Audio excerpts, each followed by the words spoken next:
रीमा री रीमा साहब मैं हूँ सीमा। वो दीदी बाहर गई है, आपको कुछ चाहिए था क्या? हाँ चाहिए तो रीमा कब तक आएगी? दीदी ना एक घंटे तक आएंगी, बाजार गई है ना। भाभी कहाँ है? कहीं दिखाई नहीं दे रहे वो भी। भाभी भी दीदी के साथ ही गई हैं। ओह मतलब तुम अकेली हो घर में? वो क्या है ना, मैं शादी में गई थी तो मुझे था कि यहाँ काम करने के लिए लेट हो जाएगा, तो मैं यहीं कपड़े बदल रही हूँ। आप बताइए ना, आपको कुछ चाहिए तो? लगता है जो चाहिए था उससे ज़्यादा ही मिल जाएगा आज। क्या कुछ कहा क्या साहब आपने? अरे नहीं, मैं वो बोल रहा था कि मैं फाइल भूल गया था तो वही लेने आया था। कौन सी फाइल? अंदर ही पड़ी होगी शायद, देखो।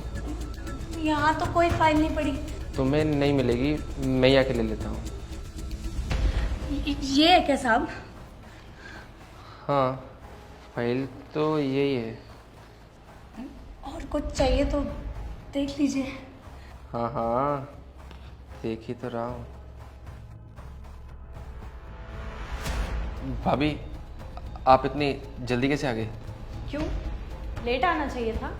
अरे नहीं नहीं, वो बोल रहे थे ना कि आप दोनों मार्केट गए हैं। और रीमा कहाँ है?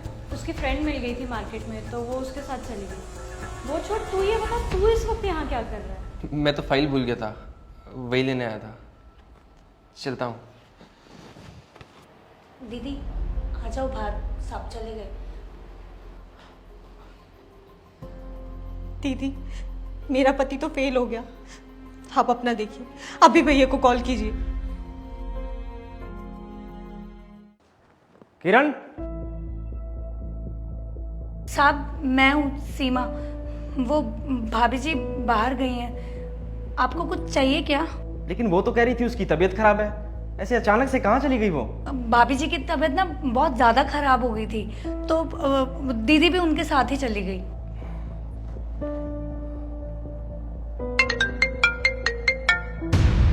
फोन तो यही है उसका। वो ना काफ़ी हड़बड़ाहट में थी तो शायद भूल गई हूँ। हेलो भैया। हाँ रीमा, किरण कैसी है? दीदी ठीक है अभी। तुम लोग होगा, मुझे बताओ, मैं भी आता हूँ। भैया हम हॉस्पिटल में हैं, आप टेंशन मत लीजिए, दीदी अभी ठीक है और मैं हूँ यहाँ संभालने के लिए। हम वैसे भी एक आध घंटे में घर ही आ रहे हैं। अरे मैं अभी लेने आ जाता हूँ तुम्हें, तुम बताओ कहाँ पर हो? नहीं नहीं भैया आप परेशान मत हो, मैं यहाँ हूँ दीदी के पास सब संभालने के लिए। आप ऑफिस जाइए, अब अभी मैं हॉस्पिटल में हूँ, बाद में करती हूँ बात। क्या कहा साहब दीदी ने? अब ठीक है, किरण बता रहे हैं। तो कब तक घर आएंगे दीदी और भाभी? यही कुछ एक आधे घंटे में आ रहे हैं। तो साहब आप उतनी देर इंतजार कर लो।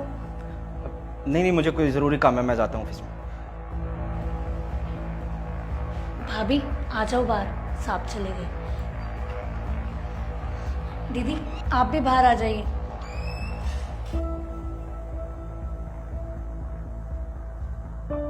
भाभी आपका पति तो गऊ है, अब खामखा उन पर शक कर रही थी, लेकिन दीदी अब आप क्या करेंगी? मैं रोहन को रंगे हाथों पकड़ूंगी। पर दीदी हमारे पास तो साहब के खिलाफ कोई सबूत ही नहीं है, वो तो फट से मुकर जाएंगे कि उन्होंने कुछ नहीं किया। सीमा, इंसान की फितरत कभी नहीं बदल सकती। लेकिन मुझे लगता है कि तुम्हें एक बार रोहन से बात करनी चाहिए। बात होगी दीदी, पर अब सबके सामने।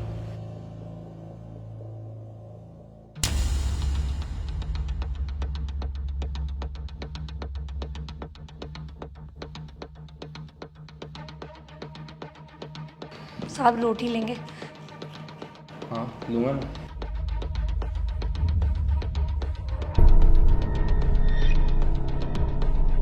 सब्जी भी डाल दो।